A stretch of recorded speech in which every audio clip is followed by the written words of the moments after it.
Welcome to Rick's Corner, brought to you by Old School Labs, the brand I trust and the only one I put my name to. Use my code DRASIN12 on the link below. Welcome to Rick's Corner. The man, the myth, the legend. Now on with the show.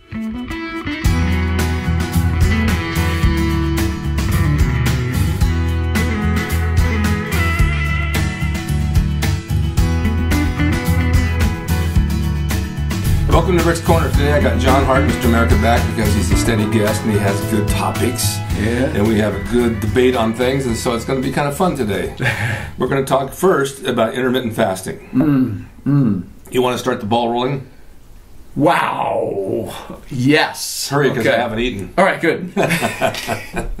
So look, this intermittent fasting thing has been sort of a rage all through, the fitness land and YouTube land, and all the YouTube celebrities keep jumping to that to get ripped and lean, and health-wise, and then even Dr. Oz is out there right now saying it's the way to go. All of the authorities, it seems, are jumping on that bandwagon, and I have not. I simply have not, and a couple of reasons. One of them is intermittent fasting, as they're recommending, one of the ways is they're saying to go, split the day into three 8-hour shifts. So 8 and 8, 16-hour fast. This is just one way. 16-hour fast and an 8-hour window to eat. You pick your 8-hour window. Pretty much you don't have to weigh, measure, nothing like that. You don't even have to know the amounts you eat, but it's what you want to eat at that point in time. Right. Okay. And they try to keep it sometimes to 2 meals or to 1 meal, but for the most part it's whatever they want to eat for an 8-hour window. And then sometimes they go longer for only a 6-hour window. Right. So sometimes they go 2 days. Sometimes they go 2 days, right?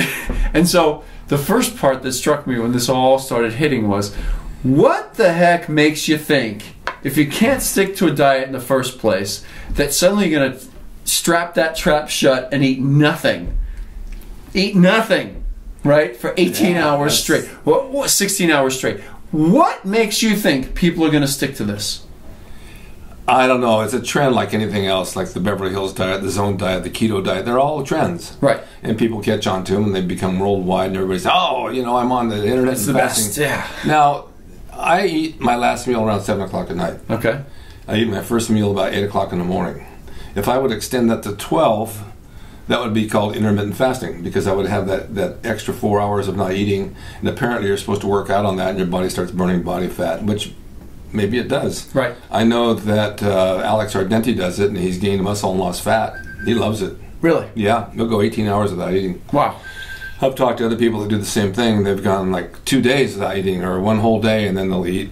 The thing is that I get hypoglycemia. Yeah. And I need to eat. I have to have something in my stomach. I don't function properly, so it would be very hard for me to do. And I still think that you need your protein throughout the day. I'm old school like that.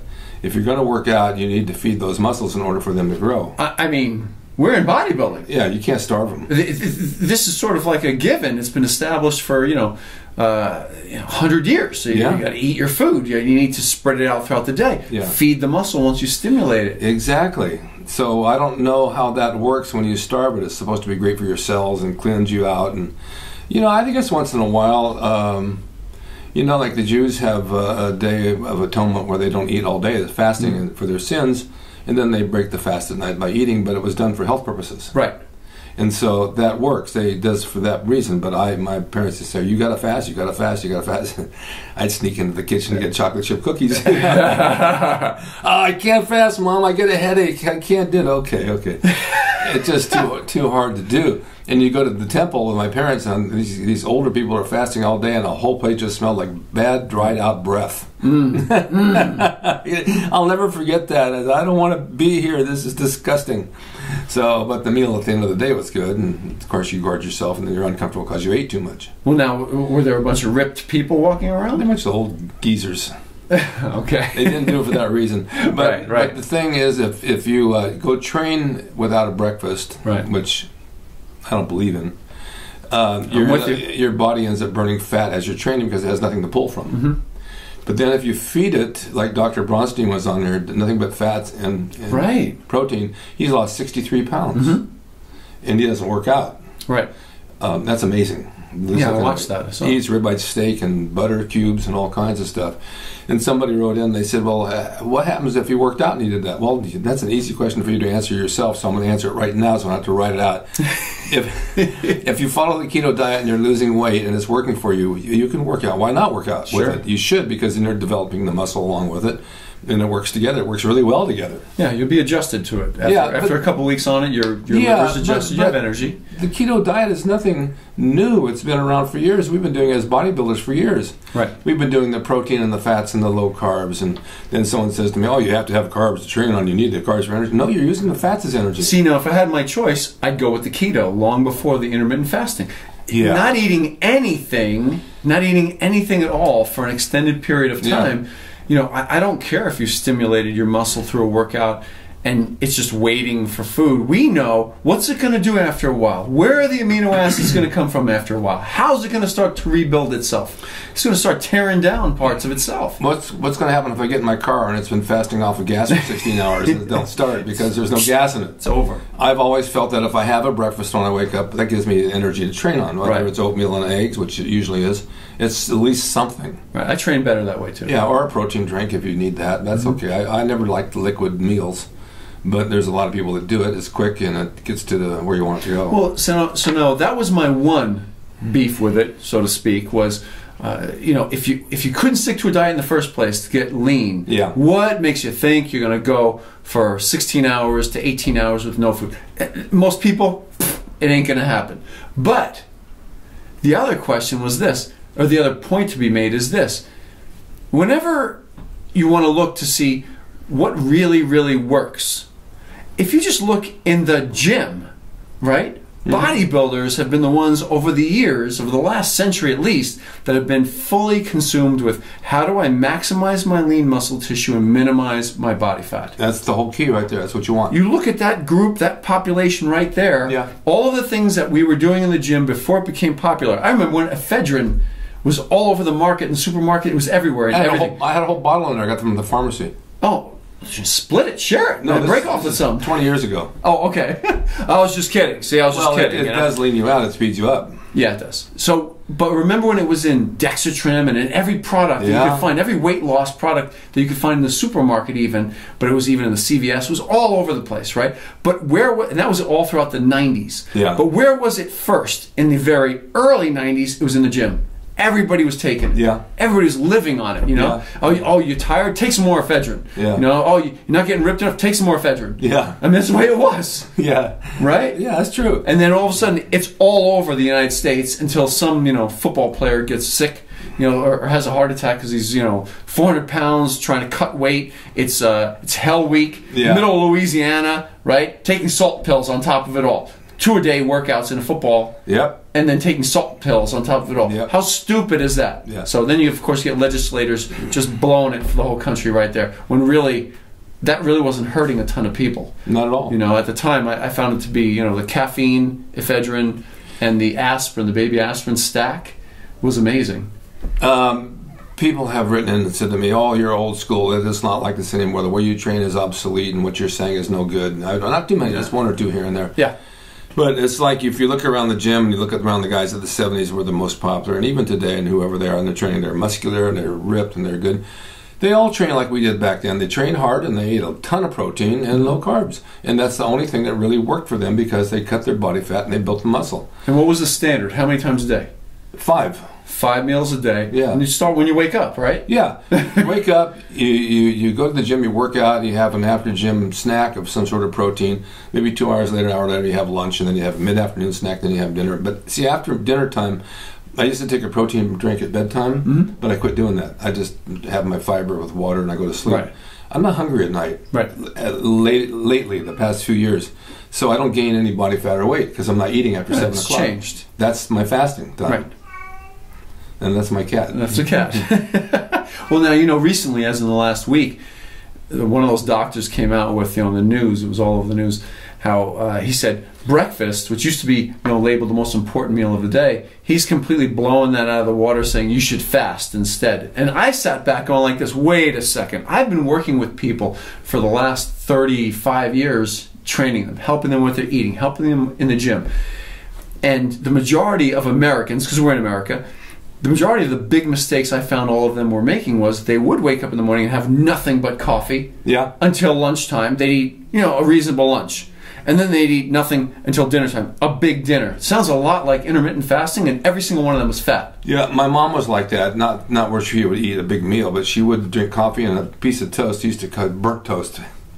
She didn't want to spend any money, and she wouldn't drink any water. And she died. She had dehydrated kidneys. Oof. And I was telling her, Mom, you need to drink more water. I don't want to drink water. I hate drinking water. But you need water. Yeah, it cures a lot of things and cleans your whole body out. You need something. Yeah. So I just could never talk her into doing it. But it's important. And coffee alone is a lot of acid in your stomach. However, now they say that coffee's good for you. Yeah. They used to say it wasn't. They bounce back and forth. They bounce back and forth. Well, interestingly enough, when I would take those clients, right, over the last, 30-some years, the first change I make on them is I'd give them breakfast. I wouldn't even reduce their calories. I'd take the same amount of food they were eating over the course of 2 meals and spread it to a breakfast. Every one of them starts losing body fat. Every one of them said, oh, I'm not hungry when I wake up in the morning. I said, eat your breakfast like this. They'd eat the breakfast. 2 weeks into it, they go, I wake up starving now. I want to eat. I go, great, that's what you should be doing. And all of a sudden, their weight tanking like this, their body weight, down, down. Their body fat, measuring them at their waist, down, down, down. Calipers, their body fat, down, down, down. So it's the opposite. Do you count calories and macros? Because I'm not even sure what macros are. Well, macros are protein, carbs, and fats. That's all. Okay. Macronutrients. People say, do you count them? I've never counted anything. No, you were always aware of sort of how many grams of protein. I can't even count my fingers because there's only 9 there. Right, show them. There's one missing right there, see? I can't count that one. That's a half. 9.5. Yeah. They made a movie after me. Oh, 9.5 weeks. 9.5 weeks. I would have. I'm a calorie counter. Yeah, so I know calorically how much I eat, and most of my clients. And there are times, however, where I do lean now that I'm getting older. Yeah, I do lean more towards the golden era, old school, higher protein, higher fat type of eating. I've cut down on the carbs over the years, and calorically, it's actually more calories than what I've even eaten 5 years ago. Because the fat has more calories. Yes. I got away from those days, and you guys always used to ask, what about your cheat day? What do you do? I don't have a cheat day. Right, I have a cheat meal. I'll have a meal. Yeah. The day, boom. Even that's not really a cheat. I don't really think it's necessary to have that cheat day anymore. I mean, I'll have a pancake sometimes with lunch. And someone said, why are you eating pancakes? I'm using sugar-free syrup on it, diabetic syrup. Right. And there's no carbs in that at all. So the pancake's the only thing, along with steak and eggs and all that, because I like the taste of it. But I don't go crazy on cookies and pies and cakes and ice cream. It's just not for me like it used to be. A lot of the guys back in the 70s would go nuts on a Saturday and Sunday. They'd go to the House of Pies and eat everything in there. Yeah. Well, that's after training 6 days a week, man, and being really wiped, though, right? I mean, but I still train 6-7 days a week, and I just don't want to eat like that. Once I have a piece of cake and I've had it lunch before, I go home and I feel like, oh man, I just want to close my eyes. It's good night, right? Yeah. Right. It's like a sugar high. Yes, that's exactly right. So I still think that the keto diet, even though that's what it's called, is basically the bodybuilding diet, which is basically going to build muscle and lose body fat, is probably the way to go. I'll tell you one thing, and just for those out there that are going to bring it up anyway, it doesn't matter if you're using or if you're natural. Even the naturals have found that the carbs have to be controlled when they want to get in the best shape possible. Okay, the carbs have to be controlled. If you're out of control with them, and you don't know your caloric count, then it's going to be trouble. So either way, leaning more that way, the principles that are behind it, controlling your blood sugar, and not overdoing the carbs, but then still having, if you're young and you're training hard and you have enough muscle mass, then cheat day, cheat meal. Yeah, it's okay once in a while. I used to talk to Zabel Kazuski, who you guys probably don't know. He was Joe Gold's best friend. Always had great abs. Yes. He'd always been laying in the sun at the gym, managing the gym, but laying out in the sun with sunglasses on, leaning back in a barber's chair. Yeah. So I'd say, Zabel, what is it if you want to have to eat and you don't want to have a junk day, but you want to eat during the week something now and then? He says, Rick, you can do that. You say, let's just say it's a Tuesday and you want a piece of pie for dessert, eat it. And then Wednesday you watch your diet again. Thursday you watch your diet again. Friday, if you want something else, eat something else. Don't have to do one day a week. You can do about every third or fourth day and have something that you enjoy, and it's not going to make you fat. Just the one thing. Now, he was a character. You know, I was a trainer at World Gym for years, right? And so he'd be behind the desk every afternoon, right? With that newspaper up like this covering his face. So one day, it was right after I won my class in the Natural Mr. Universe in 2001, and I was in the gym, and a couple of guys were there, and like, see what you look like. And it was right after the show, you know, and so I see him in the office. I was posing in the office for these guys, and I'm getting compliments and everything. And Zabo, the newspaper flips down. He looks over it like this. He goes, "I'd lose 10 pounds and start from there for next year." And up goes the newspaper. That'd be him. And I'm like, what? It blew my mind. I mean, I was in fantastic shape. You know, that's exactly how he was. He knew he was smart. But he said, I asked him later on, and he was serious. He was serious. Like in his off season, he would shrink and then kind of grow. He wasn't a big guy, right? But he was muscular, right? Very muscular. And that's the thing. Is a lot of people in the gym want to be huge, and so they eat, and they get that puffy, bloated look, right? And they're walking around with lat spreads in the gym, you know, and all these younger guys, and then they take their shirt off. And I've always said you can't flex fat. Right? They look great in a t-shirt, but take that thing off, and it's forget about it. No. You know the old trick, and a lot of you don't know this, but I know a lot of older guys did. We'd ride around in your car around town where all the chicks would hang out, and you hang your arm out the door. And if you hung out the door, you press it against the window sill, and then you push your bicep forward, and it makes your arm look twice the size. Yeah, it's an old trick. Yeah. And then once you pull your arm, in, it goes down 2 inches. There's a lot of stuff like that used to go on, but I just think you're right about the diet thing. I don't know about the fasting. I don't think I'd want to starve myself. We've established in bodybuilding over the years, and this one, I believe eventually this one's going to pass the majority. I don't meet a lot of people who are doing it. There'll be something new. There'll be something new. There's always something new, and that's just how life works. Somebody's got a new machine, they got a new idea, like that. They're using the ropes in the gym and the balls and this and that, and it's fine for getting in shape. I'm sure they're in good shape, but it's not bodybuilding exercises. Well, no, and that's just it, is that originally intermittent fasting came out as a way of, or recommended as a way of being healthy. That was their number one thing, right? A regeneration of cellular health. Secondly, body fat control. Yeah. Convenience of diet, because you didn't have to track anything and you could eat what you want during that little window. Yeah. Okay. But suddenly that one morphed into, in the last couple of years, into you can build muscle on this, and that's when I went, okay, you just blew that one out of the water, because originally I went with you for the losing body fat thing. Okay, I was with you for that, because that one makes sense, right? You sew someone's mouth shut for 16 or 18 hours, they're going to drop some weight. Right. All right? But don't start with that grow muscle thing. That one's a tough one. No, there's a difference, though. If you weigh yourself and you're losing weight, you're losing weight. It doesn't mean you're losing body fat. You're losing muscle size and everything. Right. I have a friend that did that, and he says, look, I've lost a lot of weight. It's not a matter of the weight and the scale. It's a matter of how you look in clothes and how you look in the mirror. You know, if you want your body fat low and you want to maintain... I weighed myself at the gym 2 weeks ago, and I'm exactly the same weight, pound for pound, that I was when I moved here in 1969. Wow. The same exact weight. Wow. I can guarantee you that the guys I graduated with are at least 20 to 30 pounds heavier. Huh. You know, from not working out. I got heavier. I was up to 239 at one time, but I was ripped. But I was doing a lot of stuff, too. Yeah. But now I like to where I am. I'm lean, and I'm muscular, and I'm... yeah, this is the best you've looked in a long time. What's going on? What's this update on your heart? Well, I had a damaged chamber. And you're great now, huh? And I had told people that I needed something to do with my heart, because it just wasn't pumping on my ejection fraction at 29%, which is very low for the heart to pump blood. And so when I talked to my cardiologist, I said, I've had so many girlfriends, each one got a piece of my heart. There's hardly any left for me anymore. It just beats very little. So I went on this pill called Entresto, which I saw on TV, people dancing and playing golf, and I said it increased the pump and all that. Yeah, it looked like a fun one. Well, I went on it, and in 3 months, I went from 29% to 60, and the highest you can go is 65. So obviously it's working, and I feel good. And then he doubled my thyroid because it was low, and so I leaned out and I dropped 10 pounds, which is fine with me. I don't even care to be heavy. This is like a miracle, man. I saw you today. It's the best he's looked. Yeah, I prefer to be lean. Training's going well? It's okay. I mean, I got pain in the shoulders, like really bad, and to work chest, shoulders, and anything I do up there, it just hurts from front to back on both sides. But I do them anyway.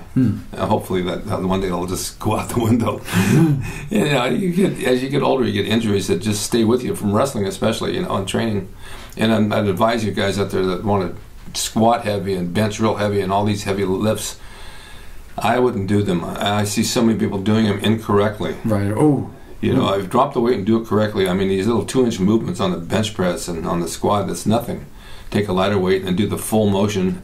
At a lighter weight, you get better development and you won't have any joint problems. Work the muscles, right. More moderate weights and work the muscles. Yeah. That's where you get that repetition range. I like those ranges that you guys used to use at 8 to 12 on the 8 upper to 12 body. was good. And it was your bench press was a dead stop, 2-second pause on your chest. It wasn't halfway down and back up again. That's And you said even Arnold did. He was going for like 12 reps when he was benching too, right? Oh, yeah, yeah. It was like the number in his head?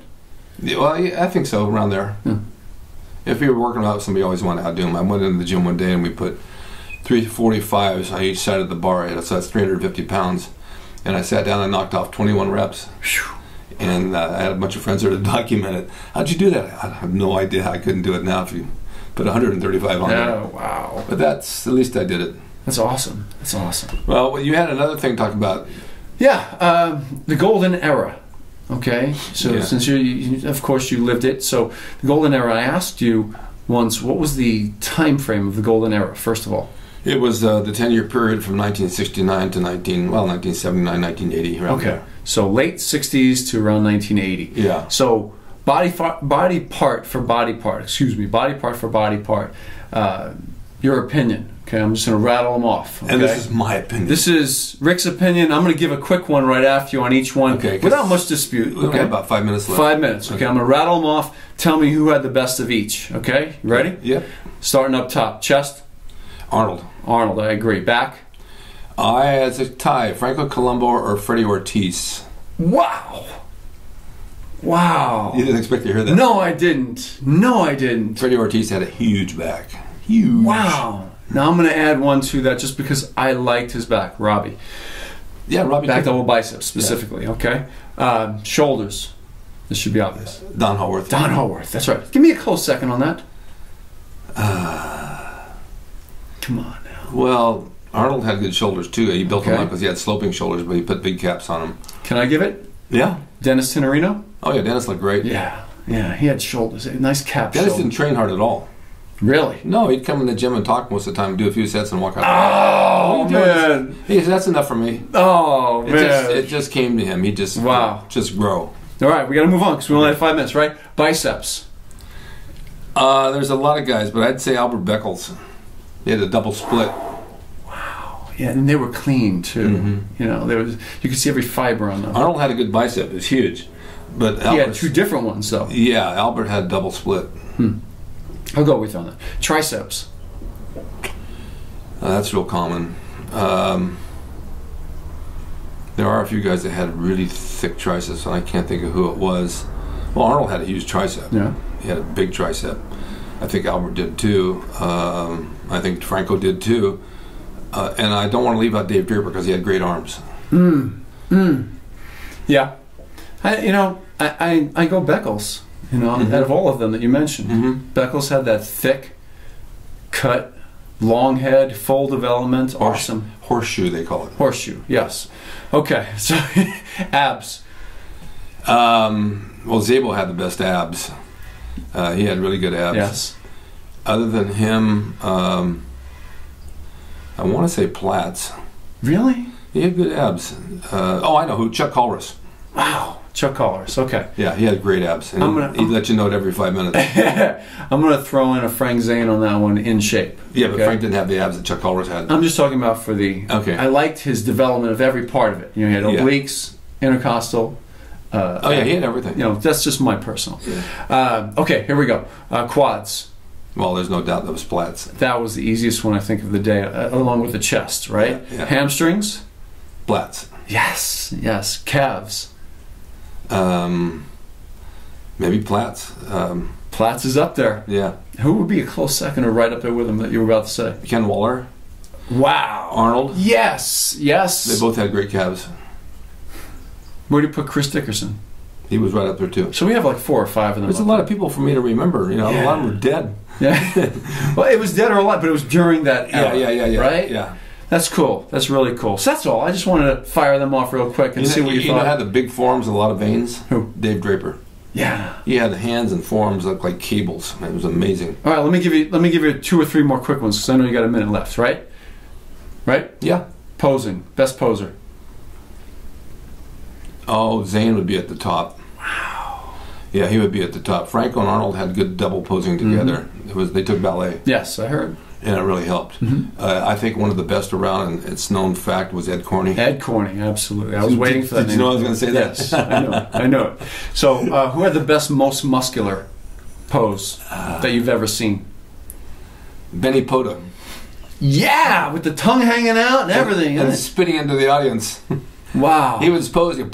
Everybody in the front row get all wet. Are you surprised I remember that name? Yes. He did a thing up by Northridge University one night. We went and we sat near the front row because he was spitting on everybody in the front row. Oh, wow. But you knew he was going to be wait, but I'll tell you, there's another one. Yes. This is one maybe you guys don't know. Harold Poole. Oh, yeah. He was in the Olympias, the early ones. He in had New York. He had a great most muscular pose. Yeah, he did. He's still alive. Yeah. Yeah, real heavy. Well, I'm going to come on back next time. I have some more questions. We're going to continue on with this because I know we got to wrap this one today. Were those good answers?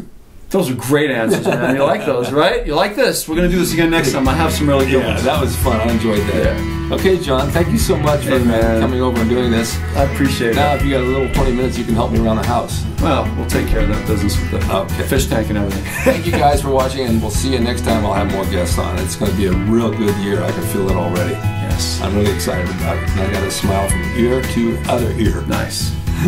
See you next time. Hope you enjoyed the video brought to you by Old School Labs. Use my discount code DRASIN12 on the link below at oldschoollabs.com. Hey everyone, now you can have the Gold's Gym logo drawn by me, the artist Rick Drasin. Personalized and made out to you and signed by me to frame and put on your gym wall or wherever you see fit to do so. It's a piece of bodybuilding history. It will never be duplicated again. It's the largest selling icon t-shirt logo in the world. And I'm the guy that drew it, and I will draw it for you. Just go to my website, rickdrasin.com, and order there. You can pay through PayPal, and it'll be sent out right away. And be sure to watch Rick's Corner for all the videos on bodybuilding, nutrition, fitness, pro wrestling, and anything that suits your interests as far as getting physically fit and being the best you can be from the golden era of bodybuilding.